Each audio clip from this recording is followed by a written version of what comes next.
Magandang gabi, Oriental Mindoro mula sa Bulawagang Pambalitaan ng Tamaraw Vision Network. Ako po si Jake Viray at ito po ang TVNet Newsline. Ika-6 sa buwan ng Mayo, taong 2025 at sa ulo ng ating mga balita. Tatlong malalaking truck na hinihinalang maghuhukay ng buhangin sa barangay Maidlang, hinarang at pinakiusapang umalis ng mga residente. Lokalisadong Hypnotic E-Weather Station, pinasinayaan. At mahusay na pananaliksik tampok sa 6 Spice 2025. Ibigay ang maximum satisfaction ng pamilya at sa negosyo dahil tuloy-tuloy pa rin ang high-quality service mula sa una at pinagkakatiwalaan sa fast internet connection plus cable TV sa buong Mindoro, ang Tamaraw Vision Network. Serving to the max, sa TVNet kami. Una sa Mindoro, TVNet pa rin. For inquiries, magpunta na sa pinakamalapit na TVNet office sa inyong lugar.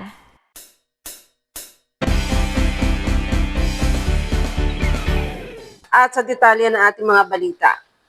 Sa temang Innovations for Sustainable Future, Inventing Solutions for a Better World, isinagawa ng Bachelor of Technical Vocational Teacher Educational o BTV-TED 30-year students ng Mindoro State University, Calapan City Campus ang 6th Special Project Invention Contest and Exhibit o SPICE 2025. Narito po ang report.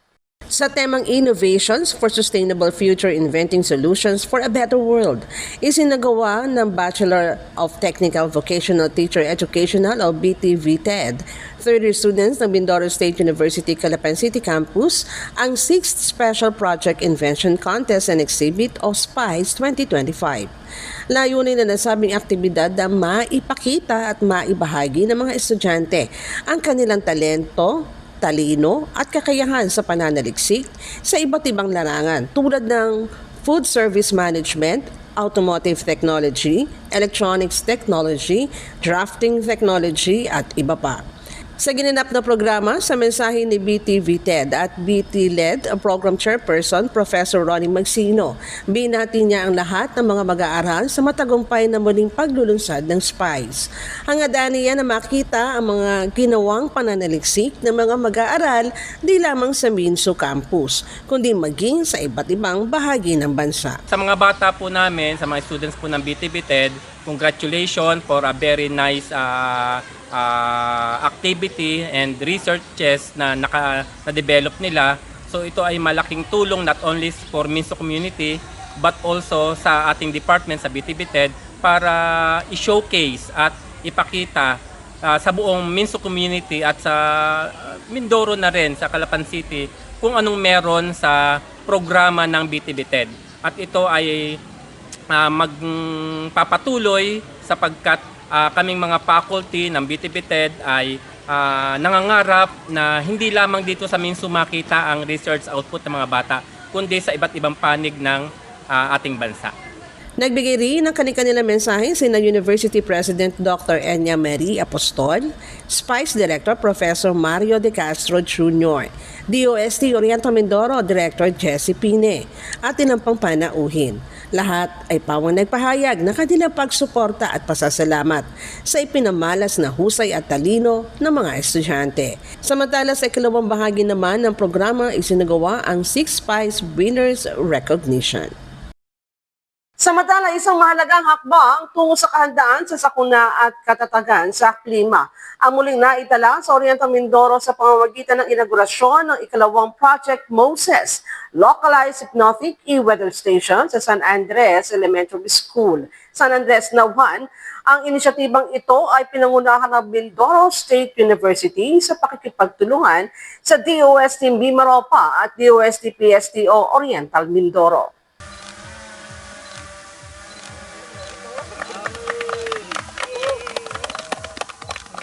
Isang mahalagang hakbang tungo sa kahandaan sa sakuna at katatagan sa klima ang muling naitala sa Oriental Mindoro sa pamamagitan ng inaugurasyon ng ikalawang Project Moses Localized Synoptic E-Weather Station sa San Andres Elementary School, San Andres, Nauhan.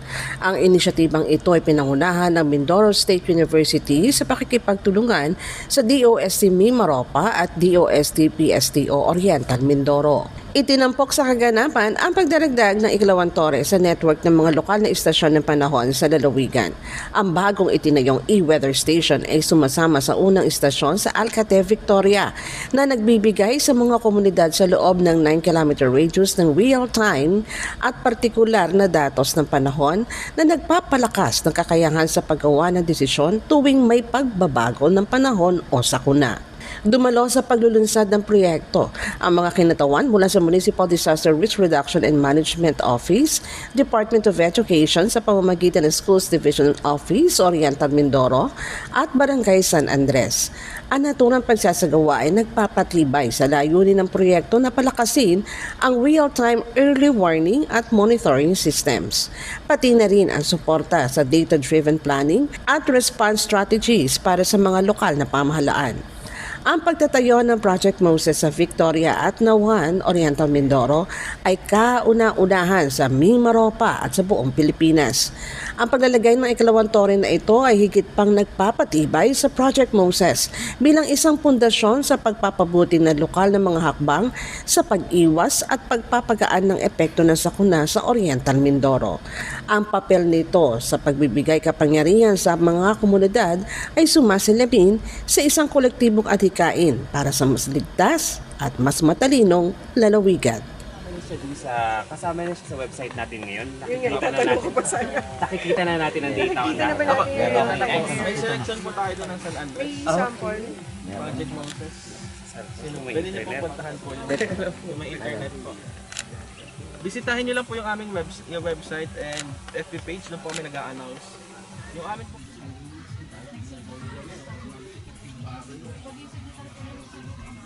Antabayanan ng iba pang mga balita sa aming pong pagbabalik. Bakit ka kasi kumabit? Alam mong di tama yan, di ba? Huwag ka nang gumamit ng pag-aari ng iba. Nakakaperwisyo ka sa mga legal na cable. Lumalabo ang signal nila. Mahiya ka naman, hoy. Illegal na cable mo, putulin na. Ano, gusto mo bang umabot pa sa kulungan? Umiwas ka na sa gulo tsaka skandalo. Huwag maging kabit. Magpakabit ng tama ngayon. Supported by PCTV. Good news po para sa lahat ng subscribers ng Cable TV at Cable Internet. Naisabatas na po ang Anti-Cable Television and Cable Internet Tapping Act of 2013. At ayon dito, bawal makikabit ng Cable TV at Cable Internet. Ang parusa sa sino mang lumabag sa batas na ito ay pagkakakulong at pagbabayad ng malaking multa. Bayad ka na nga, kulong ka pa. Kim Atienza po, nagsasabing pagdating sa batas, hindi weather-weather lang. Huwag maging kabit. Supported by the PCTA.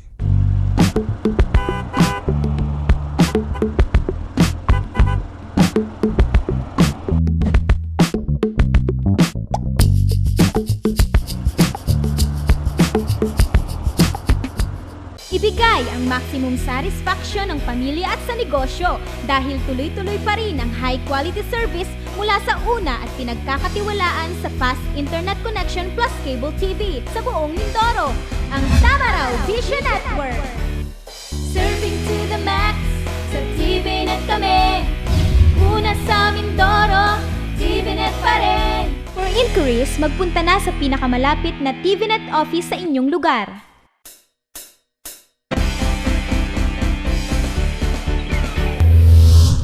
Sa pagpapatuloy ng ating mga balita, ika-29 ng Abril nagulantang ang Barangay Maidlang sa pagdating ng 3 malalaking truck ng sasakyan na anilay magsasagawa ng dredging o paghuhukay ng buhangin sa baybayin ng nabanggit na barangay.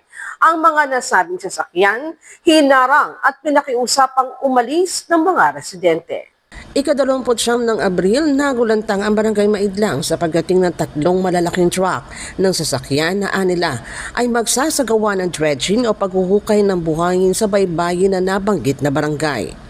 Ayon sa mga residente, ang 3 malalaking sasakyan ay kaagad na pinakiusapan na umalis sa Barangay Maidlang sa kadahilan ng wala itong maipakitang anumang papeles at hindi pagbibigay ng mga trabahador na lula ng sasakyan ng kanilang pagkakakilanlan. Ang pangyayaring ito ay kaagad ring napag-alaman ng mga kanugnog na barangay, kabilang na ang Silunay, Nagiba, Gutad at Navotas. Nagsama-sama ang mga barangay officials na itaboy ang mga sasakyan. Magkakapatid.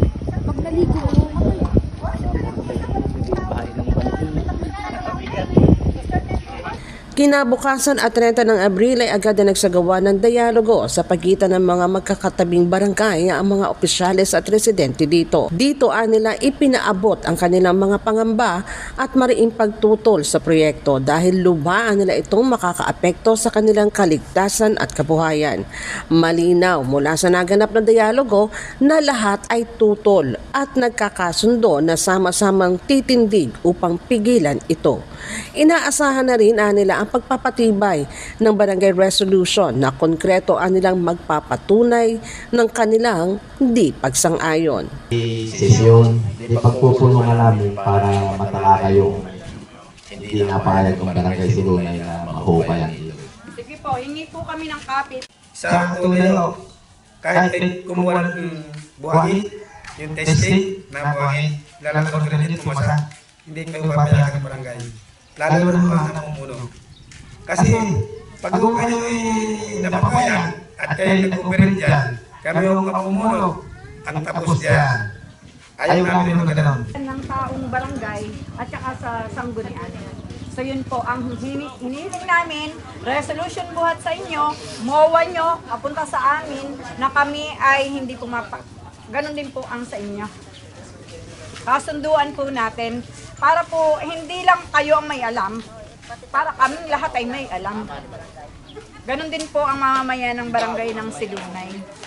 Ayon kay Calapan City Mayor Malu Murillo, walang permiso na inilalabas ang pamalaang lungsod kaugnay dito, habang ang grupong Hayuma ay naglabas na rin ng kanilang pahayag sa nasabing pangyayari. Sa ginanap na boto ko para sa bayan ko, Calapan City Mayoralty Candidates Forum ng TVNet, hayagang sinabi ni incumbent Mayor Malu Murillo na walang permisong ibinibigay ang city government para sa pagsasagawa ng dredging sa saan mang lugar sa lungsod ng Calapan. Ayon pa rin kay Mayor Murillo, mismo ang pamalaang lungsod ang namamahala sa pagpapalalim ng mga silted ng kailugan tulad ng Palhi, Sapul, Gulod hanggang Batino. Dahil walang permit na ibinibigay ang lungsod ng Calapan. At kung aayusin ko po ang ating mga Calapan River, nagsimula na po ako Sapul, Palhi, Gulod hanggang Batino na meron po kaming dredging machine na ginagamit po namin.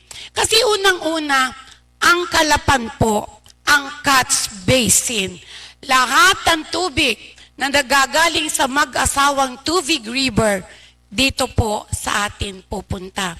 Kaya mapapansin ninyo, dito ho sa amin sa Lalod, sa napakamatagal na panahon, lagi kaming binabaha. Hindi kami makadaan sa tulay. Pero nung panahon ko, hindi na kami binabaha. Ganon din ang mga bukirin sa Sapul, Palhi, Gulod, Batino.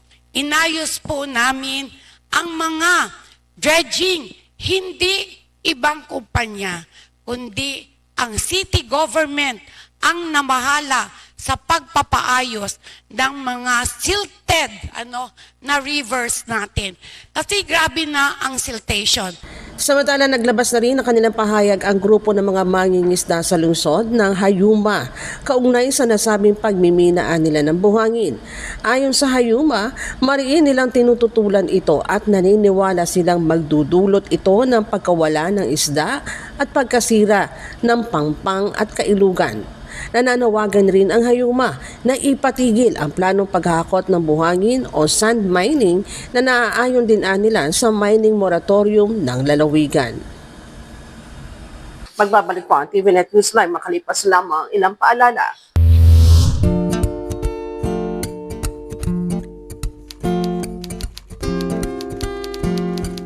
Inday, pakiligpit nga itong mga kinalat ng mga bata.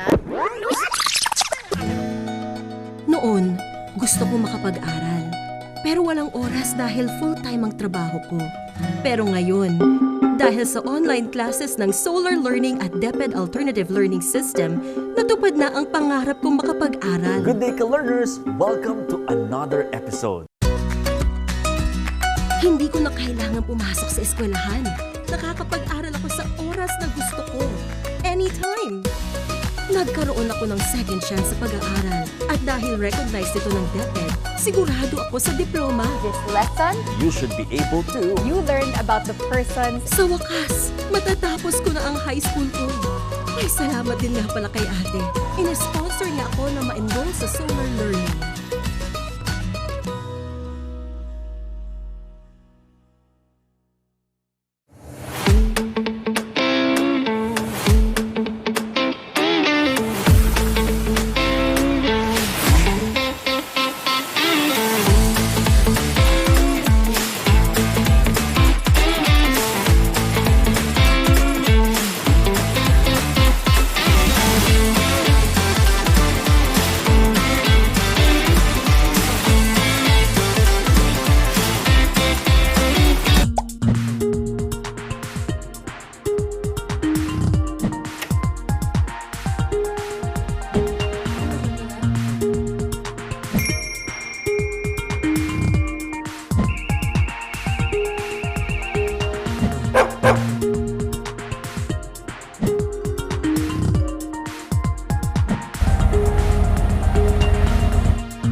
In chasing my dreams, every day is a race. For every second I dedicate and every effort I put in, I want bigger results to come out. To turn every small step into the biggest achievement. For every little triumph leads me to a brighter future. Whatever your journey, go with our new fuels designed for efficiency. Choose Shell Fuels. Matagumpay na inilunsad sa lalawigan ng Oriental Mindoro ang 16th Youth Pambansang Takluhan Regional Finals na pinangunahan ng Samahang Basketball ng Pilipinas sa lalawigan na ginanap sa Sentrong Pangkabataan sa lungsod ng Calapan. Narito po ang mga naging kaganapan. Matagumpay na inilunsad sa lalawigan ng Oriental Mindoro ang 16th Youth Pambansang Takluhan Regional Finals na pinangunahan ng Samahang Basketball ng Pilipinas sa ilalim ng pamumuno ni Provincial Director Rhyme Torres. 20 koponan ang nagharap para sa kampyonato. 12 team sa Boys Division at 8 team naman para sa Girls Division. Bawat team ay nagpakita ng kanilang husay sa paglalaro ng basketball na tunay na isa sa paboritong laro ng mga Pilipino saan bang sulok sa bansa. Sa Riyongmi, Maropa, nangunguna rin ang larong basketball sa sport na kinahihiligan sa anumang edad at kasarian. Sa huli, wagi ang Palawan na nag-uwi ng kampyonato sa Boys at Girls Division. Ginanap ang Pambansang Takluhan Regional Finals sa Sentrong Pangkabataan, kung saan ay tinangkilik ng mga basketball enthusiasts sa buong rehiyong Mimaropa. Samantala, naging panauhin naman dito ang mga SBP Region 4B officials at provincial directors ng mga lalawigan ng Occidental Mindoro, Marinduque at Romblon, kasama si SBP Regional Technical Head Jack Altahero. Ang ating pong sinasagawang regional finals ng Pambansang 3x3 ay layuning makapag-develop ng mga kabataan yung tinatawag nating grassroots development program ng ating SBP or National Basketball ng Pilipinas.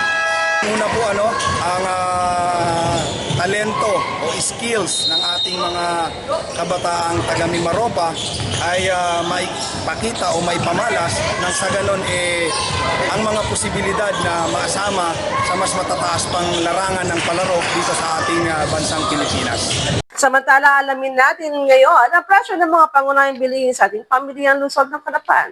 Narito po ang ating Palengke Watch.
Maaari nyo rin kaming mapanood sa YouTube. Itype naman po ang TVNet Newsline. Bisitahin at ilike rin ang aming Facebook page, Newsline Channel 10.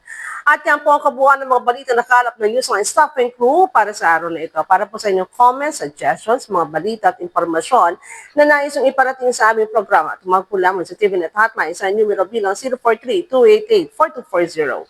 Ito po ang TVNet Newsline, katotohanan at serbisyo, hatid sa mga Mindoreño. Ako po muli si Chiek Viray na nag-iwan sa inyo ng isang maganda at mapayapang gabi. Marami pong salamat sa inyong walang sawang pagsubaybay. Matagumpay na inilunsad sa lalawigan ng Oriental Mindoro ang 16th U Pambansang Takluhan Regional Finals na pinangunahan ng Samahang Basketball ng Pilipinas sa ilalim ng pamumuno ni Provincial Director Rhyme Torres. 20 kupunan ang nagharap para sa kampyonato. 12 team sa Boys Division at 8 team naman para sa Girls Division. Bawat team ay nagpakita ng kanilang husay sa paglalaro ng basketball na tunay na isa sa paboritong laro ng mga Pilipino saan mang sulok sa bansa. Sa Riong Maropa, nangunguna rin ang larong basketball sa sport na kinahihiligan sa anumang edad at kasarian. Sa huli, wagi ang Palawan na nag-uwi ng kampyonato sa Boys at Girls Division. Ginanap ang Pambansang Takluhan Regional Finals sa Sentrong Pangkabataan, kung saan ay tinangkilik ng mga basketball enthusiasts sa buong rehiyong Maropa.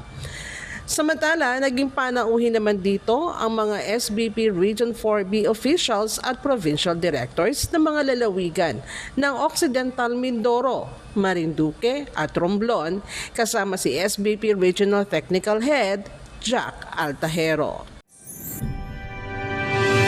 Kilalanin natin si Dr. Hubert Evangelista Atienza Hernandez Dolor, isang manggagamot na ginawaran bilang Most Outstanding Physician of the Philippines in Government Service taong 2009. Naging 3-termer punong bayan ng Puerto Galera na ginawaran bilang Most Outstanding Public Official of the Philippines ng Civil Service Commission taong 2013 at 2015. Isang laangkawa, isang sundalo na ginawaran bilang Most Outstanding Reservist Officer of the Year ng Philippine Army, Armed Forces of the Philippines taong 2015. Isang tunay na lingkod bayan, Vice Governor Doc Hubert Dolor.